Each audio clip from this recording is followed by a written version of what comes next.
They told me the Codex had never been wrong. 9,000 years, give or take. That was how long it had been sitting on its pedestal in the Vetharn Hall. A vaulted chamber cut into the basalt heart of a world whose survey designation nobody bothered to shorten into a name. 3 expeditions had reached it before ours.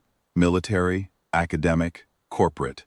All 3 found the same thing when they opened the chamber doors and walked the long aisle between the columns to the pedestal at the far end.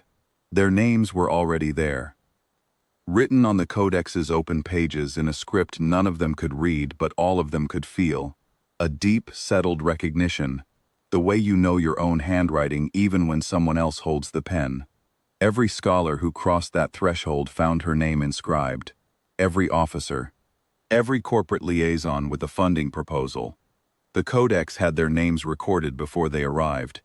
It knew who they were, what they intended, and this was the part that made the second expedition's lead researcher resign her commission and go home. How they would die. It predicted them. All of them. And then it dismissed them. Not with violence, not with a seal or award. It simply turned its pages past their names, the way you would skip a chapter you had already read. Acknowledged, accounted for, set aside. Not one of them worthy of a response beyond the cold fact of having been foreseen. I was not supposed to be in that hall.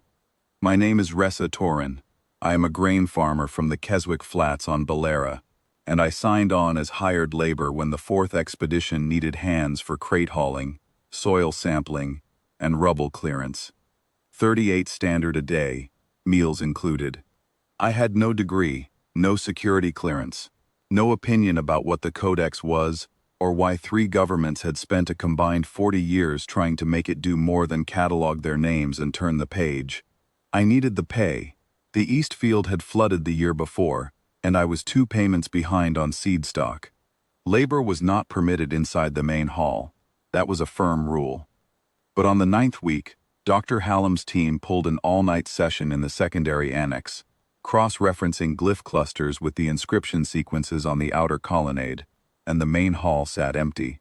I was sweeping the staging corridor outside when I noticed the chamber doors standing open. Just a hand's width. Enough to feel the air change.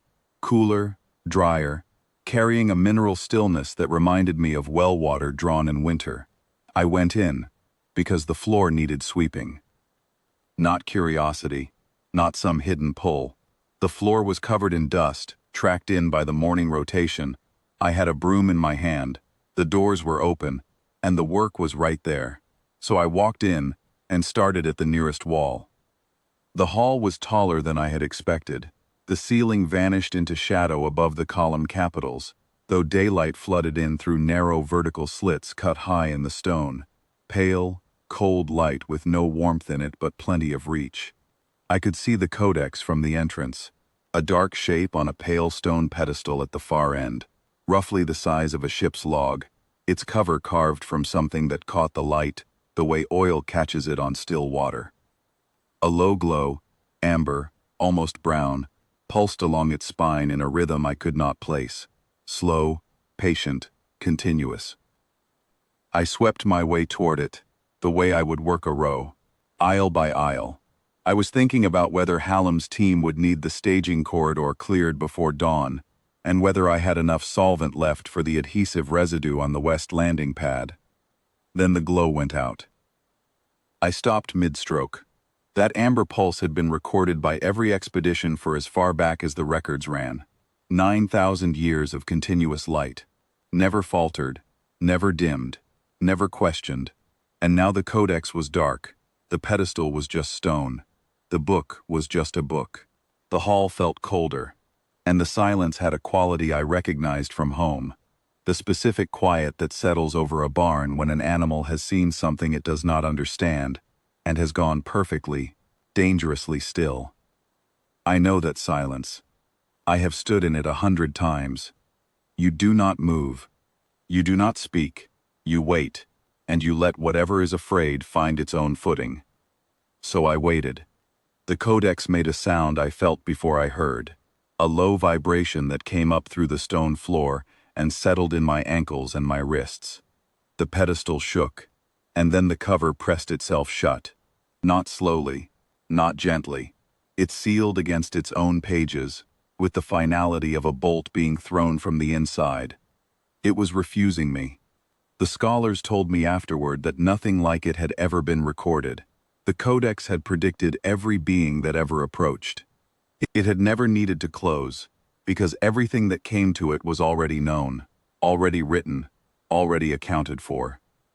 But my name was not in its pages.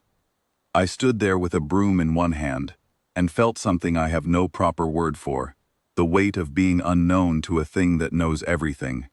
It is not flattering. It is the unease of a system encountering a variable it has no entry for, and the hall itself seemed to carry that unease, as though the stone were asking how I had arrived without being foreseen. I did what I would have done with any creature gone rigid and confused. I set the broom against the nearest column, let my hands hang open at my sides and spoke. "Easy," I said. "I'm not here for anything. Quiet. The way I say it to the draft horses on the Keswick Flats when the thunder rolls in low and they lock their legs and go wide-eyed. Not a command, not a comfort, just a fact offered into silence. I am here. You are here. Neither of us needs to do anything about it." The vibration in the stone stopped. The Codex's cover lifted, slowly, unevenly, the way a thing moves when it is doing something it has not done in a very long time. Pages began to turn, not the quick, efficient flick the expedition reports described, the brisk cataloging of another predicted name, another foreseen approach dismissed and filed. This was slow, searching, the way someone turns the pages of a book they have read 1,000 times, looking for a passage they have never noticed before. Every page was blank. Dr. Hallam's team arrived within 2 minutes. The monitoring sensors had flagged the light anomaly. They found me standing 4 paces from the pedestal, hands at my sides, watching an open codex whose pages held nothing. For the first time in 9,000 years of documented contact, the codex had no prediction, no name, no foreknown outcome. Then, the writing came. It started at the center of a single page, not ink, not projected light, but something between the two, as if the page itself were remembering a language it had agreed to carry, but had never been asked to speak. Characters formed one stroke at a time, deliberate and unhurried, in a script I had never studied, never encountered, and had no reason to understand. But I read it the way you read your own name, written in a stranger's hand. The way you recognize a field you have worked for 20 years, even when it is buried under snow. First of the unwritten. 4 words. No rank. No bloodline. No title drawn from a dynasty or a prophecy. Just a plain statement of what I was. The first being in 9 millennia, whose path the Codex could not calculate. The first whose name had not been inscribed before arrival. The first who walked in without being foreseen, whose choices were not entries in a ledger older than every civilization that had tried to open it. The scholars stood behind me, and none of them spoke. Hallam would tell me later, once her hands stopped trembling, that the Codex was not a library. It was not an archive or a weapon. It was a filter. Every name it predicted was a name already determined, already bound by the mechanics the Codex could read as easily as I read weather over a wheat field. The Codex had been waiting.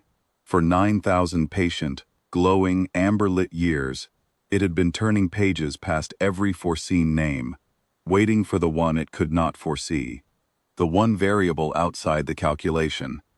I did not know what to do with that. I still do not. Most days.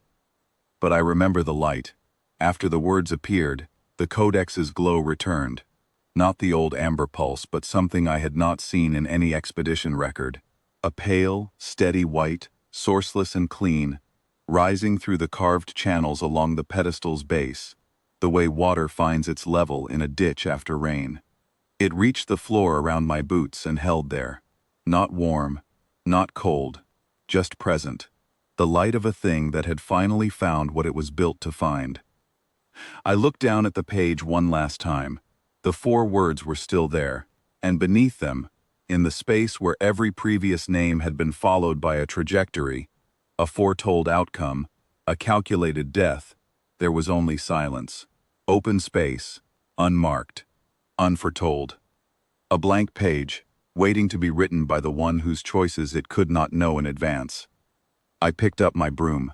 The floor still needed sweeping, and for the first time in 9,000 years, the Codex left its pages open.